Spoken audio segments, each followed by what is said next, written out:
بسم اللہ الرحمن الرحیم۔ علمی خزانہ چینل سے آپ کو خوش آمدید۔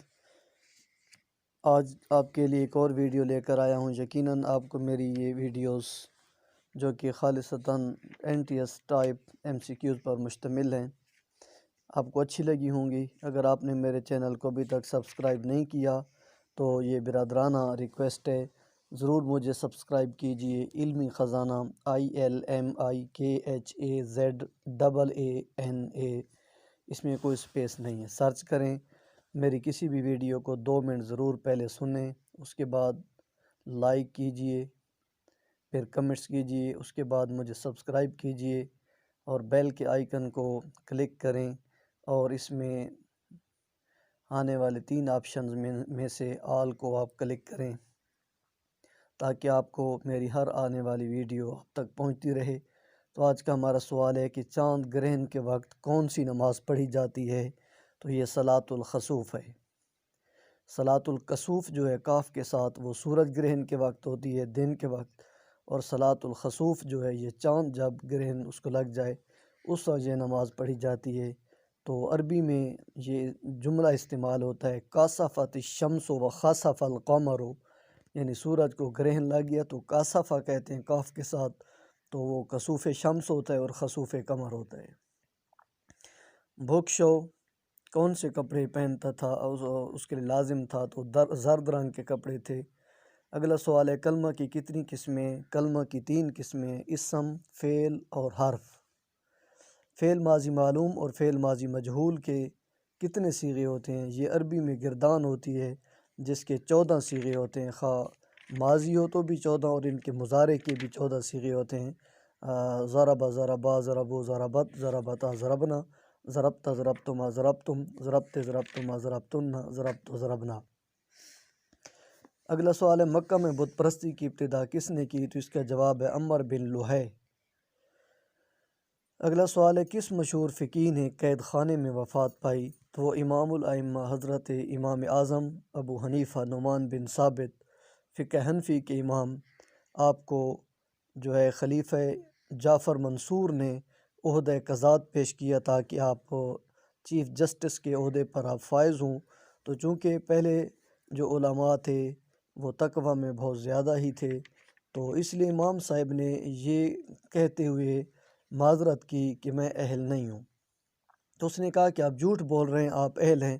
تو آپ نے فرمایا اگر تو حقیقت ہے تو بھی میں اہل نہیں ہوں، اور اگر میں جھوٹ بول رہا ہوں تو بھی جھوٹا قاضی نہیں بن سکتا، لہٰذا میں اہل نہیں ہوں۔ تو خلیفہ جعفر منصور نے آپ کو قید کر دیا، اور قید خانے میں ہی آپ کو خفیہ طریقے سے جو ہے زہر دی گئی، اس طرح آپ جہان فانی سے رخصت ہو گئے۔ تو 145 ہجری میں آپ نے وفات پائی، اور آپ کی جو ہے 6 دن تک نماز جنازہ آپ کے جسد خاکی پر 6 مرتبہ نماز جنازہ پڑھی گئی، اور مورخین نے لکھا ہے کہ آپ کی نماز جنازہ میں جو ہیں 50,000 لوگوں نے شرکت کی، اور 6 مرتبہ آپ کی جسد خاکی پہ نماز جنازہ پڑھی جاتی رہی۔ اس کے بعد جب آپ دفن ہو گئے تو سیرت نگار علماء نے لکھا ہے کہ امام صاحب کی قبر مبارک پر 20 دن تک لوگوں نے آ کر گروہ در گروہ نماز جنازہ ادا کی۔ اور امام احمد بن حنبل جو ہیں وہ بھی قید ہوئے تھے، لیکن بعد میں وہ رہا ہو گئے تھے، اور رہائی کے بعد آپ نے بڑی بیماری اور اس تکلیف کے ایام میں بھی آپ نے درس حدیث جاری رکھی۔ بالآخر آپ کو قید خانے میں نہیں بلکہ گھر میں ہی آپ کو وفات آئی۔ اور امام مالک بھی ایسے ہی فوت ہوئے، اور امام ابو یوسف رحمہ اللہ بھی گھر میں پیغام اجل سے آپ نے لبیک کہتے ہوئے وفات پائی۔ آگے آیت محاربہ قرآن مجید کی کس صورت میں بیان ہوئی؟ تو یہ سورۃ المائدہ کی آیت نمبر 33 ہے۔ انما جزاء الذین یحاربون اللہ ورسولہ ویسعون فی الارض فسادا ان یقتلوا او یصلبوا، جو اللہ اور اس کے رسول سے جنگ کرتے ہیں تو ان کی جزا یہ ہے کہ ان کو قتل کر دیا جائے یا سولی پر لٹکا دیا جائے۔ دمشق کی فتح کس مسلمان جرنیل کے ہاتھوں ہوئی؟ تو یہ حضرت خالد بن ولید ہیں، کیونکہ جو پہلے نمبر پہ حضرت سعد بن ابی وقاص پڑے ہیں یہ ایران کے فاتح ہیں، ایران انہوں نے فتح کیا۔ سعد فاتح ایران ہیں، خالد فاتح دمشق ہیں، اور حضرت عمر بن ناس فاتح مصر ہیں۔ حضرت عمر بن ناس نے 20 ہجری میں حضرت عمر کے زمانے میں مصر کو فتح کیا تھا۔ ریاضی کس زبان کا لفظ ہے؟ تو یہ عربی زبان کا لفظ ہے۔ ریاضی کا معنی ہوتا ہے مشق کرنا، کیونکہ ریاضی میں مشقیں ہوتی ہیں، تمارین ہوتی ہیں، لہٰذا اسے ریاضی کہتے ہیں۔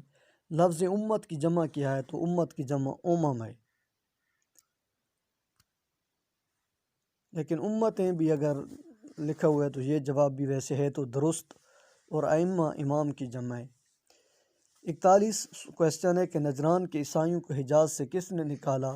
تو حضرت عمر نے ہی نکالا۔ الرحیق المختوم کا موضوع کیا؟ یہ سیرت نبوی پر لکھی گئی کتاب ہے۔ صلاۃ الخوف کس موقع پر پڑھی جاتی ہے؟ تو یہ حالت جنگ میں نماز کا حکم ہے۔ اگر 4 رکعت والی نماز ہے تو ایک امام 2 گروہ بناتا ہے، ان میں سے ایک گروہ نماز پڑھنے کے لیے آتا ہے، ایک گروہ دشمن کے مقابلے کے لیے کھڑا ہو جاتا ہے۔ پہلا گروہ آ کر امام کے ساتھ 2 رکعت نماز پڑھتا ہے، پھر دوران نماز ہی وہ چلے جاتے ہیں، اور اس دوران جب وہ جہاد کر رہے ہوتے ہیں تو وہ نماز کی حالت میں ہوتے ہیں۔ دوسرا گروہ آتا ہے، امام کے ساتھ دوسری 2 رکعتیں ادا کرتا ہے، اور پھر وہ یہ اپنی 4 رکعت مکمل کر کے چلے جاتے ہیں، یعنی امام کے بعد 2 تنہا پڑھ لیتے ہیں۔ پھر وہ پہلا گروہ آ جاتا ہے اور اپنی نماز کو جو ہے مکمل کرتے ہیں 2 رکعتوں کو، اور وہ امام کے پیچھے ہی شمار ہوتے ہیں اتباع میں۔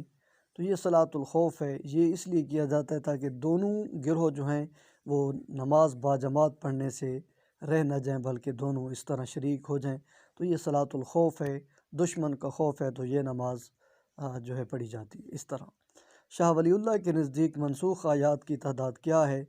تو بھئی یاد رہے، جمہور مفسرین اور قراء کے نزدیک منسوخ آیات کی تعداد 50 ہے، 50، جبکہ امام جلال الدین سیوطی علیہ الرحمہ نے ان کی تعداد 20 لکھی ہے، جبکہ شاہ ولی اللہ کے نزدیک منسوخ آیات کی تعداد 5 ہے۔